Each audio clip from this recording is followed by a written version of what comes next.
امام ابو حنیفہ رحمۃ اللہ علیہ کے پڑوس میں ایک نوجوان شرابی رہتا تھا. وہ رات کو شراب پی لیتا اور شور مچاتا اور کہتا میں بہت بڑا آدمی ہوں, لوگوں نے میری قدر نہیں کی. نشے میں یوں کہتا تھا اضاعونی وای فتن اضاعوا لیوم کریہۃ وسداد صغر.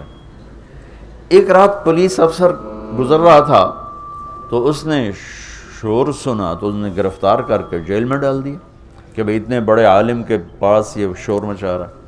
3-4 دن گزر گئے, اس کا شور سنائی نہیں دیا. تو امام صاحب کہنے لگے وہ ہمارا پڑوسی کہاں گیا؟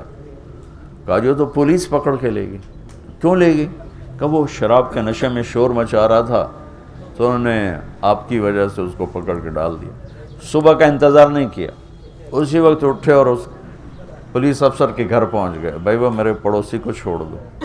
کہا جی میں نے تو آپ کی وجہ سے پکڑا ہے, آپ اتنے بڑے عالم ہیں, آپ علمی کام کرتے ہیں, آپ کو میں خلل ڈالتا ہے. کہا نہیں بھائی تو میری وجہ سے پکڑا ہے تو میری وجہ سے چھوڑ دے. کہا جی میں چھوڑ دیتا ہوں.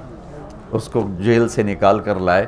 کہنے لگے کیوں بھائی تم کہا کرتے ہو نا میں بہت بڑا آدمی ہوں پر لوگوں نے میری کوئی قدر نہیں کی, تو میں نے تیری قدر کی ہے کہ نہیں کی؟ کہا حضرت میری بھی آج کے بعد شراب سے توبہ, میں بھی آئندہ کبھی شراب نہیں پیوں گا. تو بھائیو ساری زندگی کو 3 چیزوں سے خوبصورت بنا لو. عبادات تو میں نے پہلے بتا دی, فرائض کی تو کوئی معافی نہیں. ایک سچائی جس بھی شعبے میں ہو سچ, دیانتداری جس کام میں ہو دیانتداری, انصاف, حسن سلوک. یہ 3 کام کرنے والا مجھے میرے رب کی قسم کھا کے کہتا ہوں یہ 24 گھنٹے کا نمازی. ہم 5 نمازیں پڑھتے ہیں, یہ ہر منٹ نماز پڑھتا ہے. یہ دفتر میں بھی وہی ثواب پاتا ہے, یہ سیاست کی کرسی پر بیٹھ کر, صدارت کی کرسی پر بیٹھ کر, غلہ منڈی میں بیٹھ کر, بکرا منڈی میں بیٹھ کر, کھیت میں ہل چلا کر اور مسجد میں صف میں سجدے میں سر رکھ کر یہ اللہ سے ایک جیسا اجر پاتا ہے. یہ 3 کام اتنے عظیم کام ہیں, سچائی, دیانت, انصاف. اس کے الٹ جھوٹ, دھوکہ, ظلم یہ قوموں کو تباہ کر دیتا ہے.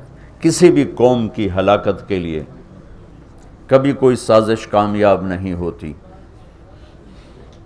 وہ اپنے اندر سے ہلاک ہوتے ہیں اور وہ 3 چیزیں ہیں, جھوٹ, دھوکہ, ظلم و ستم. ایک فرد میں ہو, ایک قوم میں ہو, ایک ملک میں ہو, یہ برباد ہو جائیں گے. سچائی اور دیانت اور انصاف جس ملک میں, جس قوم میں, جس فرد, جس ادارے میں, اللہ اس کو عزت دے گا. جو سورج کی طرح چمکائے گا چاہے اللہ کا انکار کرتے. اور جو جھوٹ, ظلم اور زیادتی کا شکار ہیں وہ راتوں کو تہجد پڑھیں, دن میں روزے رکھے, اللہ ان کو ذلیل کر دے گا.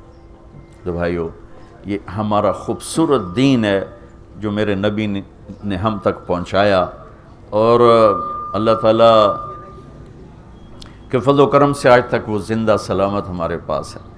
تو یہ تبلیغ اس کو سیکھنے کی ایک خوبصورت محنت ہے. اور اپنی 24 گھنٹے کی زندگی میں سچ کو زندہ کریں, دیانتداری کو زندہ کریں, حسن سلوک اور اچھے اخلاق کو زندہ کریں, تو اللہ تعالیٰ دنیا بھی بنا دے گا اور اللہ تعالیٰ آخرت بھی بنا دے گا.